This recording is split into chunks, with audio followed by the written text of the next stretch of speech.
I have friends that I was people that I was dealing with for 30, 40 years.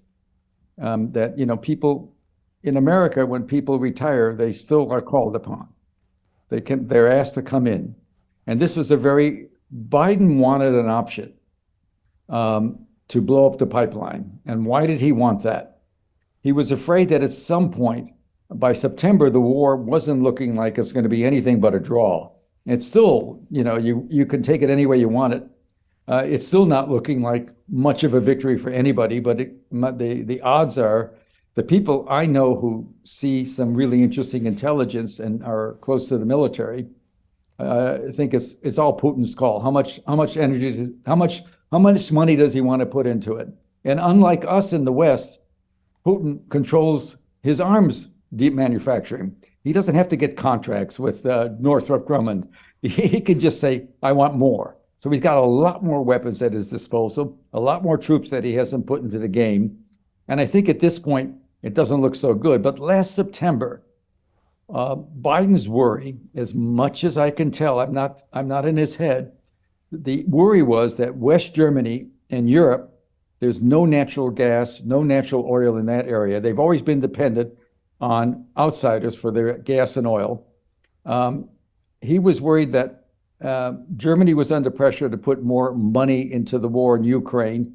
And it looked to a lot of people, even people, believe it or not, in NATO, it looks like they're throwing a lot of bad money, a lot of good money after bad. We've now put about $120 billion into that war at a time when we just cut off 15 million people from medical care.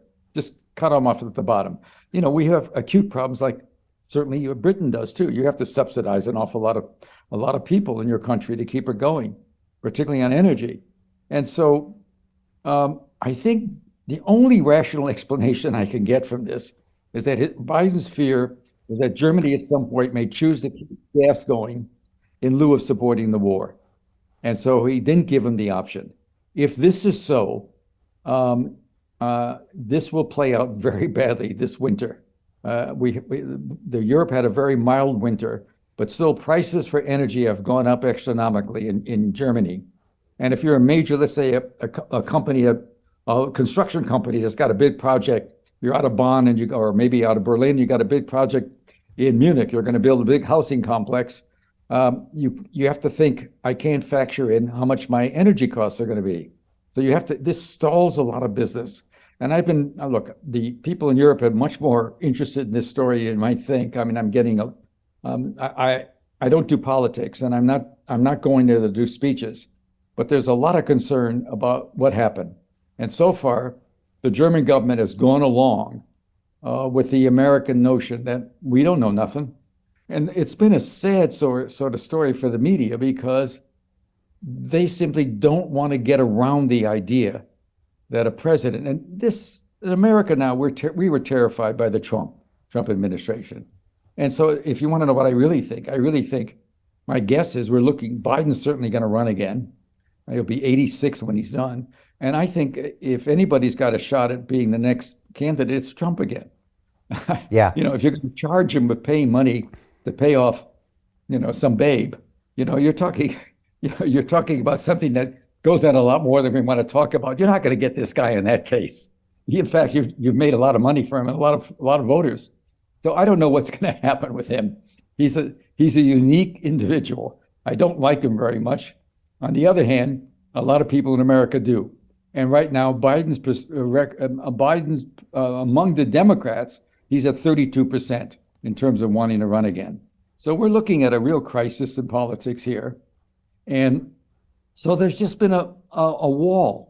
He did such a dumb thing, whether it's certainly illegal in terms of the law we know, economically, he's liable for the damages, whether it's an act of war is to be decided by not me.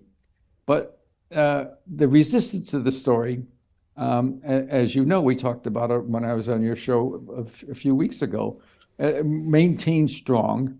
And when I mentioned the cover story, at some point, when you do an operation like this, the CIA was asked last winter, actually in the 2021, before 3 months before Russia invaded in February of a year and 2 months ago, they were asked to come up with options.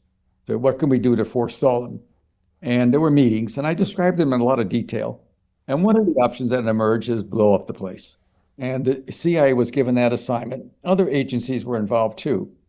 And Norway is, of course, I actually wrote about this later. Norway has worked with us under dirty tricks in Vietnam. And we were operating inside North Vietnam sort of without anybody in America knowing it. And their hosts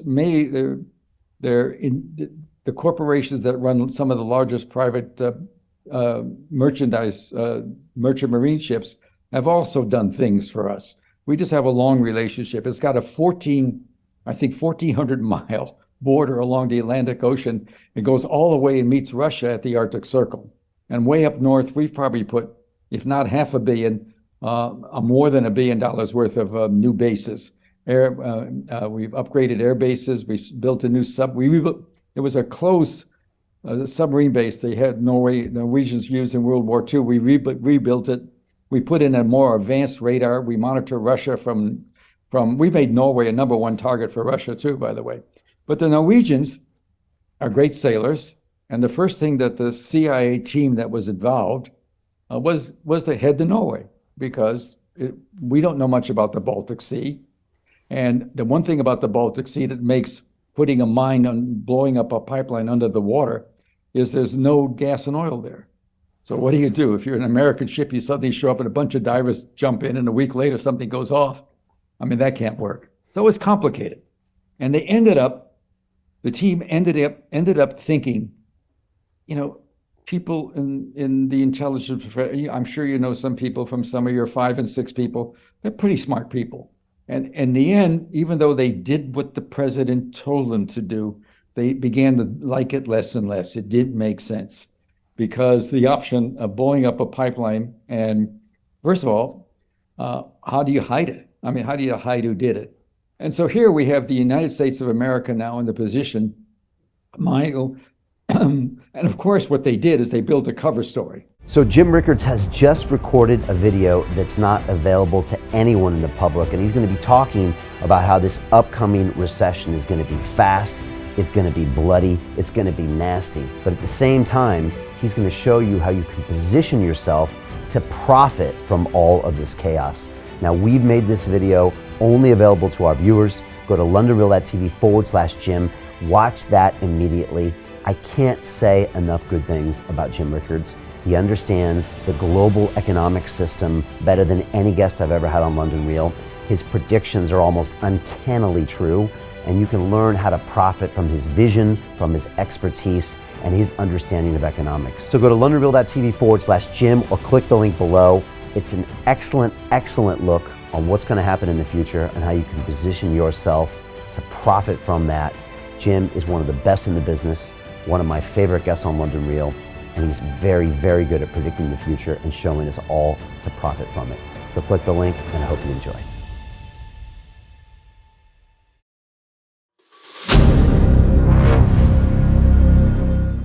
I'm looking for partners, collaborators, colleagues who want to join forces with me around the globe and create real value, generational wealth, and financial freedom for everyone else around the world. Get involved in the cryptocurrency markets, get involved in the NFT markets. This is your moment. Life all comes down to a few moments. Don't let this pass. Now it's not too late. Next year's going to be too late. Ultimately, this is about freedom. That's the way I see it. This is about giving power back to the people and enabling billions of people worldwide to use the financial markets to improve their lives and those of their friends and their families and their communities.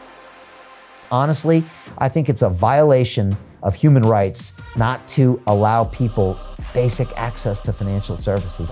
Because right now people are being kept in the dark, they're being robbed of education, and it's a travesty. And so I'm looking for people that want to join me and be a part of this solution. And that all happens inside the DeFi Academy. The gains my students are making are absolutely amazing. Double, triple-digit gains in the first month alone. That's amazing. This will change your life. Now is the time to get involved. I'm going to tell you exactly how my students in my academy made money in the last 30 days. I'm talking about real trading results.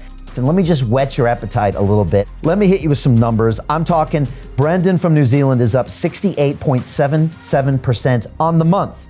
Steve from Europe up 83%. Albert in Singapore up 169.9% on one single trade. I got Susan up 153% on her call options alone, also rocking 139% returns and 442% returns as well on individual trades. These are people that are changing their financial future in the last 30 days, but it's based on trading discipline. I've graduated over 500 students from inside my academy from over 54 countries around the world. It's amazing. When it comes to crypto, DeFi, and blockchain, we love this space. We truly believe it's the future. This is down to our core. It's authentic to what we're doing, and everybody can tell through the camera because you can't make this stuff up. If you're watching me now, wherever you are, I implore you, take 60 seconds right now and join my academy. Apply today. Now you've got a chance. Life all comes down to a few moments. What are you gonna do? What's the choice that you're going to make?